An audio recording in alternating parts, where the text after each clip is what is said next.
Assalamualaikum warahmatullahi wabarakatuh. Hai Bapak Ibu semuanya. Di channel Mbak Budi kali ini saya akan menyampaikan mengenai koneksi antar materi modul 2, yaitu dari modul 2.1, 2.2 dan 2.3. Dengan fasilitator saya yaitu Ibu Kristanti Sri Purwati dan pengajar praktek Ibu Helwia.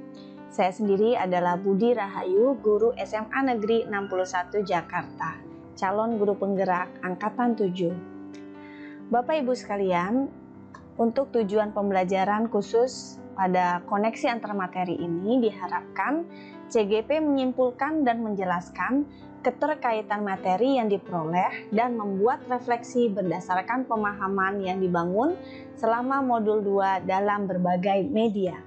Pada koneksi antar materi modul 2.3, di sini ada 3 hal yang akan direfleksikan. Pertama adalah pemikiran reflektif terkait pengalaman belajar.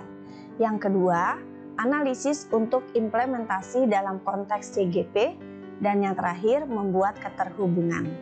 Pada pemikiran reflektif terkait pengalaman belajar, di sini untuk modul 2.3, berlatih coaching itu merupakan pengalaman baru dan pengalaman ini yang sangat menyenangkan.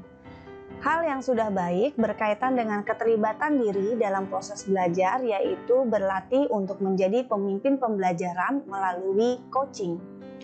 Selanjutnya, hal yang perlu diperbaiki terkait dengan keterlibatan diri dalam proses belajar di modul 2.3 ini adalah mengenai manajemen waktu dan kolaborasi antar rekan sejawat. Terakhir, kompetensi coaching dan kematangan diri menjadi pribadi yang lebih percaya diri dan penuh fokus terhadap pemecahan masalah dalam peningkatan diri melalui coaching supervisi akademik. Nah, selanjutnya adalah setelah pemikiran reflektif terkait pengalaman belajar, dilanjutkan dengan analisis untuk implementasi dalam konteks CGP. Di sini ada yang pertama, memunculkan pertanyaan kritis yang berhubungan dengan konsep materi dan menggalinya lebih jauh. Ada 4 hal di sini untuk pertanyaan kritisnya. Pertama, bagaimana cara coaching untuk supervisi akademik? Rubrik seperti apa sih yang digunakan saat coaching? Siapa saja yang terlibat dalam coaching supervisi akademik? Dan kapan waktu yang tepat untuk coaching? Berkaitan dengan bagaimana cara coaching untuk supervisi akademik, di sini untuk implementasinya CGP menggunakan alur Tirta dan menggunakan rasa, dan rubriknya menggunakan dari mulai yang terendah yaitu kurang baik, cukup baik, baik, dan sangat baik. Nah, yang terlibat sudah tentu adalah perizinan dari kepala sekolah, dilanjutkan dengan wakil bidang kurikulum, dan akan membuat schedule untuk perjanjian dengan rekan sejawat dalam mengcoaching berkaitan dengan proses pembelajaran. Waktu yang tepat untuk coaching itu bisa kapan saja, sesegera mungkin, secepatnya pada saat ditemukan suatu masalah dan segera harus untuk disolusikan. Selanjutnya yang kedua yaitu analisis dalam mengolah materi yang dipelajari dengan pemikiran pribadi sehingga tergali wawasan baru. Di sini saya memperoleh ilmu bahwa coaching supervisi akademik menjadi alternatif solusi sekolah untuk CGP berperan aktif sebagai coach.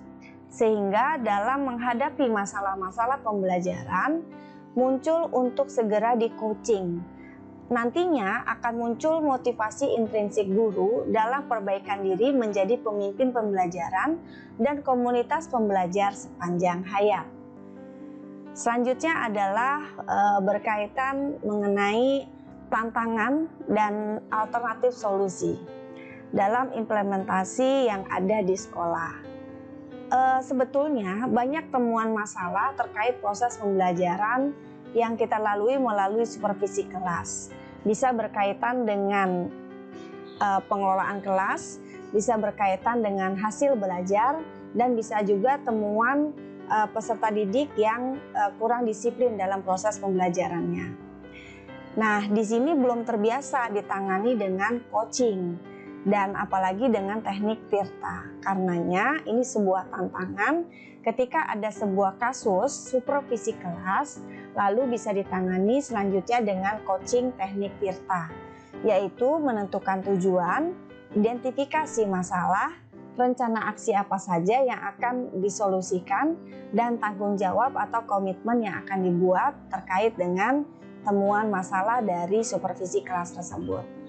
Alternatif solusinya sudah tentu adanya sosialisasi teknik coaching melalui metode Tirta dan berbagi praktik baik antara rekan sejawat yang sudah melakukan coaching supervisi akademik. Semakin tersebar luaskannya metode Tirta ini, teknik coaching supervisi akademik, maka akan meminimalisir temuan-temuan masalah yang ada di sekolah dan akan makin banyak masalah yang akan disolusikan secara mandiri oleh guru itu. Selanjutnya adalah membuat keterhubungan. Pada sesi terakhir ini, dalam membuat keterhubungan, ada proses menghubungkan antara pengalaman masa lalu, kemudian diterapkan di penerapannya di masa mendatang, dan konsep atau praktik baik yang dilakukan dari modul-modul lain, dan informasi yang didapat dari orang atau sumber lain. Pengalaman masa lalu ini pernah menemukan masalah pembelajaran mengenai proses yang tidak kondusif. Hasil belajar tidak sesuai harapan dan tuntunan sekolah dengan kualitas yang harus tetap terbaik. Ini adalah pengalaman yang ada di masa lalu. Sehingga pada penerapan di masa mendatang, dengan pembelajaran yang sudah dilakukan di proses pendidikan guru penggerak ini, pembelajaran diferensiasi baik itu secara konten, proses, dan produk itu bisa menjadi alternatif solusi. Didukung pula dengan kompetensi sosial emosional yang baik. Nah, praktik baik yang dilakukan dari modul lainnya ini kita peroleh dari modul 1, misalnya yaitu filosofi Ki Hajar Dewantara. Pembelajaran yang berpihak pada murid dan sesuai dengan kodrat alam dan kodrat zaman dan menjadi pemimpin pembelajaran yang baik. Informasi yang didapat dari orang atau sumber lain bahwasanya coaching itu tidak hanya berlaku dalam dunia bisnis agar target tercapai, namun coaching dalam dunia pendidikan ini yaitu coaching supervisi akademik diterapkan di sekolah untuk menjadi problem solver terkait dengan temuan-temuan masalah pembelajaran. Nah, mengkerucut pada keterhubungan antara materi di modul 2.1, modul 2.2, dan modul 2.3 bisa kita lihat bahwa pembelajaran berdiferensiasi menggunakan beberapa pendekatan yaitu konten, proses, dan produk. Berkaitan dengan konten, maka ini berkaitan dengan sumber belajar yang bervariasi yang digunakan oleh peserta didik. Apakah artikel, infografis, video pembelajaran, ataukah buku pelajaran dan media-media interaktif lain yang bisa sebagai bahan belajar peserta didik. Nah, berkaitan dengan diferensiasi proses, maka ini cara-cara yang dilakukan oleh guru dalam hal bervariasi, bisa dengan membentuk kelompok, ada diskusi, tanya jawab, ada kuis interaktif, dan hal-hal lain yang bervariasi yang bisa dipilih oleh peserta didik. Produk akhirnya itu bisa juga tergantung dari kemampuan dari peserta didik yang berdasarkan bisa dari gaya belajar, entah itu kinestetik, audio, maupun yang visual. Sehingga diberi kebebasan peserta didik untuk bisa menyelesaikan dari produk hasil belajarnya. Selanjutnya adalah keterkaitan dengan modul 2.2 dalam proses pembelajaran berdiferensiasi dikaitkan dengan terintegrasinya kompetensi sosial emosional. Yang di sini yaitu ada kesadaran diri, manajemen diri, kompetensi berrelasi, kesadaran sosial, dan pengambilan keputusan yang bertanggung jawab. 5 kompetensi ini bisa digali di dalam tahap demi tahap mulai dari kegiatan pembuka, kegiatan inti, hingga kegiatan penutup pembelajaran.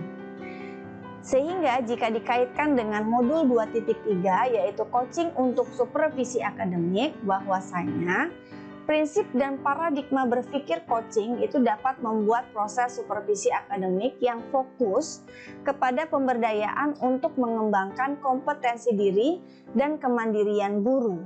Percakapan coaching dengan menggunakan alur Tirta, dan saat percakapan alur Tirta tersebut dilakukan, coach itu mengajukan pertanyaan berbobot hasil dari mendengarkan aktif yang menggunakan rasa, yaitu akronim dari receive, appreciate, summarize, dan ask. Sehingga ada kompetensi inti dari coaching untuk supervisi akademik, yaitu kehadiran penuh, mendengarkan aktif, dan mengajukan pertanyaan berbobot. Sehingga koneksi antar materi di 2.1, 2.2, dan 2.3 akan bermuara pada praktek pembelajaran yang berpihak pada murid dan berkorelasi pada materi yang awal yang berkaitan dengan filosofi Ki Hajar Dewantara, yaitu sesuai dengan kodrat alam dan kodrat zaman. Pembelajaran diferensiasi dilakukan secara konten, proses, dan produk dan terintegrasi dengan 5 KSE, yaitu kompetensi sosial emosional. Semua bisa menjadi ramuan ketika dilakukan coaching untuk supervisi akademik, sehingga menemukan solusi antara masalah yang ada dengan terintegrasi pembelajaran diferensiasi dan KSE. Demikian Bapak Ibu berkaitan dengan koneksi antar materi di modul 2 ini. Semoga bermanfaat dan bersemangat selalu untuk selalu bisa mengimplementasikan di sekolah, untuk bisa melakukan coaching, mensolusikan masalah-masalah pembelajaran, dan selalu bisa menjadi pemimpin pembelajaran dan pembelajar sepanjang hayat. Terima kasih. Assalamualaikum warahmatullahi wabarakatuh.